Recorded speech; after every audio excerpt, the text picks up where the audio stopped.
the 2nd of April 2000, the Kent East Sussex completed a 3¼ mile extension of the line west from Northiam to Bodiam. This was a tremendous amount of work, including raising money, physically laying the track and refurbishing the infrastructure. Project creator Duncan Buchanan recalls the work actually began 5 years earlier with the initial search for funding. Bodiam started in about 95 for the grant applications that we were making. Now that's where Norman Bryce was involved, because he knew how to write a grant application, but he didn't know some of the details of what the railway needed to do in various places. You know, I admire the way he wrote it actually, because it allowed us not only to put the grant application in as we did initially, and it all looked perfect. What can go wrong now? And the governments all decided to change. And so we lost 2 years, but Norman had been writing it carefully enough that we could do that. And then suddenly it's all hands man the pump and off we go. Dumping track, dumping this, pulling that up. And it literally happened in a hurry, as everybody wanted to get everything that they knew how to do. I need to do it this weekend, not next weekend. We made it. It was a spectacular operation. I had 2 jobs in the extension. The first was fundraising. I was responsible for organising the raising of the approximately £2 million that we needed. I think you've been speaking to Duncan already. He created the project and the costings, and I went out and looked for the money to pay for it. The Millennium Commission was very generous. They gave us nearly £1 million. We got money from the European Commission. The 2 counties were generous, as were local authorities, members, bondholders, and altogether we managed to raise the money. We also were able to benefit from the value of the volunteers' time. The station building was coming on really well, and as a child I'd remember it obviously fairly run down and pretty much derelict, but yeah, they did a wonderful job, the guys, obviously. So many people working on it. It was a big project, to be fair. So my involvement was basically keeping the routine stuff going. Once we got a bit closer to obviously completion, there's then things like the route learning, understand where the various landmarks are, where you was positioned, emergency telephone locations, all those sort of things you need before you could actually run a railway. You know, I was lucky, one of the days I was down, turned up just to do some engine cleaning, and we had one of our steam locomotives actually doing some ballasting, so that was a great experience for myself as a trainee fireman. Lovely to actually be out on a new stretch of line and what have you just prior to opening. I was working on the track basically, but because I was still in full-time work, I didn't actually come down and do much of the track laying. But I sort of was a bit more the technical stuff afterwards, when we laid the ballast and do the tamping to get the rails up straight and level, and lent a hand with the actually constructing the point work here rather than just laying the plain track. All the point work came as kit of bits. And you've got to lay the sleevers out, drill the holes, drill the rails, fit all the actuating mechanisms as well. On the other side of the road, the little thing called a ground frame, which is the actual levers that move the switch blades across. I helped cut all the rods and drill the holes and fit it all up. As a driver, got involved in some of the works trains when we were doing the reopening track work. And then I can't remember how I got invited to drive, but I can't even remember if there was a ballot, but a few of us lucky people were chosen to drive the reopening special, and I was on the Terrier on the day with the Pullman. We had a magnificent opening lunch on the train, and that's what I drove. Back in the late 1990s, the economic environment and the contribution of government and local authority was entirely different. I wouldn't say it was easy at all. Getting £1 million out of the Millennium Commission required a large amount of work by a large number of people, and I put together all of the contributions I received into one coherent application. Then you have to correspond with the other bodies. All of the funders want to be the one that makes the difference. So nothing is agreed until everything is agreed. And it became quite complex at the end, but as soon as we got the Millennium Grant approved, it all fell into place. I'd been helping the little bits and pieces to make sure that we kept in line with the Millennium Grant. That wasn't particularly difficult because Norman was doing most of that. But there were occasional things. There's this culvert over here that we've put a 6-inch pipe as opposed to the 12-inch one that was mentioned in the, you know, that kind of level of detail. And there were always good reasons for these things, because we had a pipe of that size available on that day.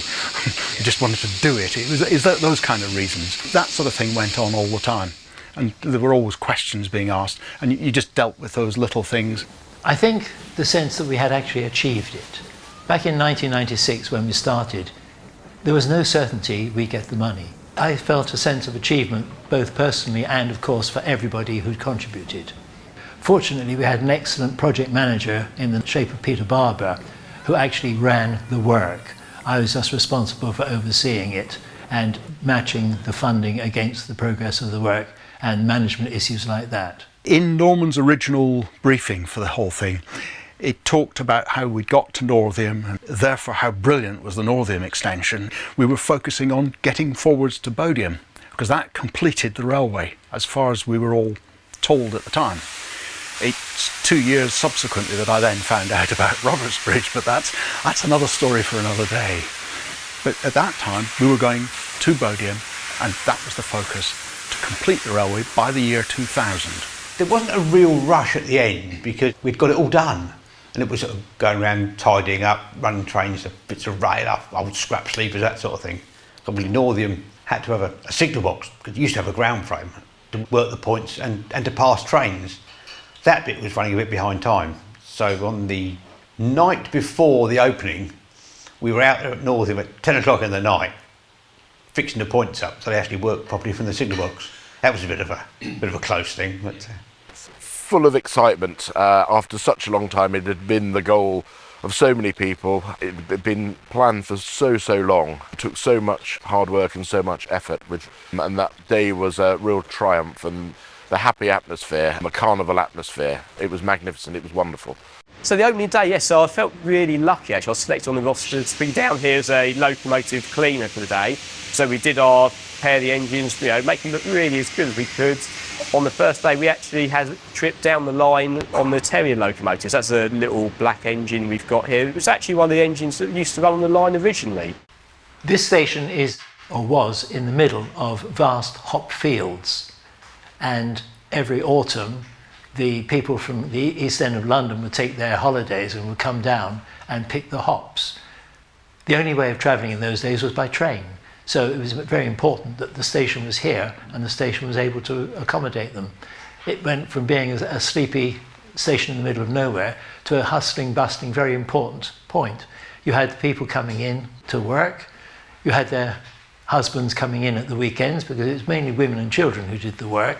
Then of course you have the produce going out. So Bodiam Station was a key element in the hop farms in the locality. Bodiam is our least mucked about with station. Although the platform is quite a long modern structure, but you can't see that from the train. The buildings are all oldie-worldy and quaint. There's no signalling, and it still captures its atmosphere of being an oldie-worldy station with no modern operating conveniences or structures. It still looks good in the film set, whereas other stations have all modern litter bins, modern lighting, but we try and keep Bodiam as it is. The first train was for bondholders, and to finance the extension they sold Bodiam bonds, and you could buy various denominations. And if you bought a £5,000 bond, you got a guaranteed seat on the first train, which was a bit of an odd thing. You're sort of on the train and then you get hauled off the train to stand, oh well, here you are, you were part of the team that helped build it. It was a lovely sunny day. The station was very crowded indeed because we had VIPs, donors, representatives of the bodies which had given us the money. We also had all of the people who had bought the bonds, and we pulled into a station which was already crowded with people. I think we had a town band, I can't remember which town, but we had a town band. It was a very big, very important and very spectacular day for us all. You find a lot of people do get off at Bodiam. I've seen an estimate that said it was about 20% of all our total passengers get off and walk to the castle to look round and then go and have lunch in the Castle Inn. The castle, one day they'll finish it and actually paint it so you can see it in the train. But yeah, it blends in nicely, but you have to point out it's over there. Where? Oh, I can see it now, but you quick glance, you don't see it. It was very pleasing to be able to see the trains running into Bodiam, which obviously had been a long-term ambition of the railway. There was also a sense of relief because we had delivered on time and within budget. And then we saw the train leave, breaking the ribbon as it went. Going back to the opening day, there is one thing that does come to mind, and that is to remember the people who contributed and are no longer able to be with us. It's invidious to pick out names, but I must mention the name of Robin Dice, who was chairman of the company at the time, who also played an enormous role in reaching Bodiam station. Going to Robertsbridge is the culmination of everything people have been working on for the last 50 years. It's always been the ambition to reach Robertsbridge. Bodiam was a very important intermediate stage. Robertsbridge itself, as a concept, has got everything going for it. I have actually got an estimate that 60 or 70% of our passengers might be starting at Robertsbridge, as opposed to the 98% that start at Tenterden at the moment. For the future, I hope it continues. I look forward to being able to go to Robertsbridge one day, and then we'll just have to see how we can retain the interest of the younger generation who are not familiar with steam trains. Riding on a train is exceptional. Riding on a steam train is very exceptional. And they like the scenery. I don't want to boast, but a lot of people say how friendly all the staff are. It was nice to see, after all the effort everyone had put in, you know, it actually come to fruition and, you know, be able to do what we set out to do, you know, to take people down to Bodiam to go and see the castle and things like that. Full of excitement. After such a long time, it had been the goal of so many people. Seeing a terrier on the Pullman sat in the platform with everybody gathered around cheering was just an amazing moment, and the ribbon cutting ceremony will remain with me forever. It was a wonderful day for the railway, and that day was a real triumph, and the happy atmosphere, the carnival atmosphere, it was magnificent, it was wonderful. A huge thank you to all the volunteers and staff who worked on the extension to Bodiam.